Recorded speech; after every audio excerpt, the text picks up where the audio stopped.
नमस्कार दोस्तों, स्वागत है आपका अपने YouTube चैनल में। और मैं हूं आपका दोस्त और मेंटर विशाल। मेरी क्वालिफिकेशन है, मैंने डबल सब्जेक्ट में मास्टर कर रखा है, पॉलिटिकल साइंस और सोशियोलॉजी। साथ ही मेरा 4 बार UGC NET qualify, CTET qualify, paper second SST. उसके बाद मैंने जो है 2022 से एमपीपीएससी मेंस के लिए मैं बच्चों को टीच कर रहा हूं और प्री के लिए भी। उसके साथ ही साथ मैं जो अभी असिस्टेंट प्रोफेसर की एग्ज़ाम की प्रिपेयर कर रहा हूं। और मैं ये रहा थोड़ा सा मेरा ब्रीफ इंट्रोडक्शन। तो अब मैं जो है आपको करियर अपॉर्चुनिटीज़ आफ्टर बीएड, मतलब कि ये होता है कि बीएड करने के बाद आपके करियर में क्या क्या अपॉर्चुनिटीज़ हैं, या बीएड इतना बड़ा प्रोफेशनल कोर्स कर लिया उसके बाद आप क्या कर सकते हैं। तो देखो, मैं अपने कॉलेज में गया था, अभी मुझे थोड़े से दिन पहले सीसीए था। तो मैंने बच्चों से पूछा, मेरे साथियों से, कि बोले बीएड के बाद क्या क्या कर सकते हैं। मेरा थोड़ी जिज्ञासा थी।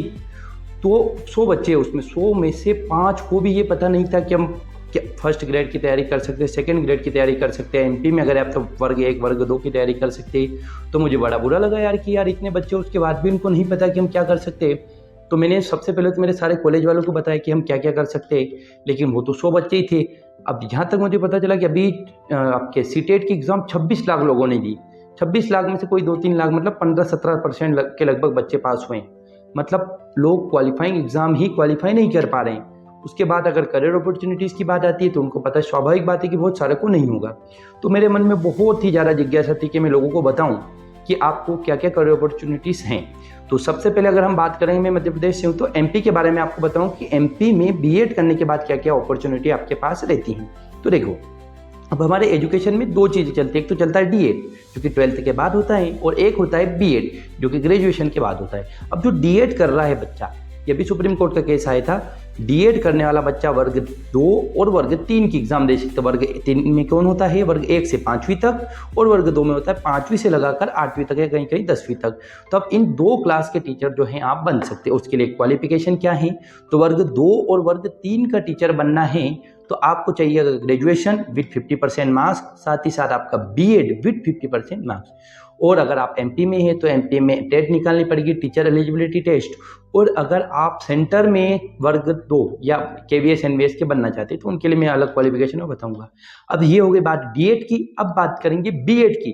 तो अगर आपने बीएड किया है या बीएड कर रहे हैं, बीएड रनिंग में हैं, तो बीएड वाले एग्जाम दे सकते हैं। तो वर्ग 2 की और वर्ग 1 की। वर्ग 2 में क्या होता है, 8वीं से लगाकर 10वीं तक के बच्चे ना, 8 से 9 10, 8 9 10, ये कहीं कहीं 6 से लगाकर 10 तक के बच्चे को आप पढ़ा सकते हैं। इसके लिए क्वालिफिकेशन चाहिए आपको बीएड प्लस ग्रेजुएशन। अगर ये हैं तो आपको एग्जाम देनी पड़ेगी टेट, टीचर एलिजिबिलिटी टेस्ट, जो कि जून जुलाई में होने वाली है अभी एमपी की। ये दी, उसके बाद मेंस होती है, उसके बाद आपका डॉक्यूमेंट वेरिफिकेशन होकर जॉब लग जाती है। और दूसरी सबसे शानदार एग्जाम है वो वर्ग 1, जो कि मध्य प्रदेश में पहले राजपत्रित थी, गजेटेड पोस्ट थी, लेकिन अभी सुप्रीम कोर्ट हाई कोर्ट में कोई केस चल रहा है। उसके बाद देखो अब आगे क्या होता है। तो वर्ग 1 में चाहिए होता है आपको एक तो बीएड विथ 50% मार्क्स, अगर जनरल में आप, तो उसके बाद कैटेगरी वाइज आप परसेंट कम कर सकते हैं। और अगला चाहिएगा आपको पोस्ट ग्रेजुएशन। जी हाँ फ्रेंड, पोस्ट ग्रेजुएशन मतलब मास्टर्स, एमए, एमएससी, एमकॉम, ये होनी चाहिए आपकी। अगर ये क्वालिफिकेशन है आपके पास तो आप डेफिनेटली क्या कर सकते हैं, वर्ग 1 में जा सकते हैं। ये तो हो गई मध्य प्रदेश की बात। सेम ऐसे ही होता है राजस्थान में, उत्तर प्रदेश में, और यहाँ अलग अलग, बिहार में अलग नाम देते, टीआरई नाम बोलते, अलग अलग राज्यों में अलग। और सेंटर की अगर बात करें, वर्ग 1 2 3 तो सब जगह चलते हैं। तो सेंटर में भी आपके पास बहुत अच्छी अपॉर्चुनिटी है बीएड करने के बाद। देखो, अगर बीएड प्लस मास्टर है तो आप जो DSSS में जा सकते हैं, उसके बाद केवीएस में जा सकते हैं, एनवीएस में जा सकते हैं, EMRS में बहुत सारे स्कूल्स है जहाँ पर कि आप एज ए टीचर काम कर सकते हो और बहुत ही शानदार सैलरी रहती है यहाँ पर। और देखो, वर्ग 2 के लिए आपको, या 8वीं तक के बच्चों के टीचर बनने के लिए आपको सीटेट की एग्जाम पास करनी रहती है, सेंटर टीचर एलिजिबिलिटी टेस्ट, जो कि 2024 में हुई थी और इस बार 26 में हुई। अब आगे कब होती है हमें देखना होगा। तो ये जो है कुछ करियर अपॉर्चुनिटीज है आफ्टर बीएड। और आपके मन में डाउट रहता होगा कि क्या हम तो बीएड के फर्स्ट ईयर में ही हैं। तो देखो, फर्स्ट ईयर की एग्जाम हो गई, सेकंड ईयर की, सेकंड सेम की होने वाली है। तो जैसे ही सेकंड सेम होता है, आप किसी भी एग्जाम के लिए एलिजिबल हो जाते हैं। जब तक डॉक्यूमेंट वेरिफिकेशन होता है उसके बाद ही आपको आपकी पूरी डिग्री चाहिए। तो जनरली 5 से 6 महीने, कभी कभी 1 साल भी मध्य प्रदेश या भारत में कहीं भी जाएंगे तो आप 1 साल किसी वैकेंसी को पूरा होने में लग जाते हैं। तो आप जरूर से तैयारी स्टार्ट कर सकते हो। और बहुत सारे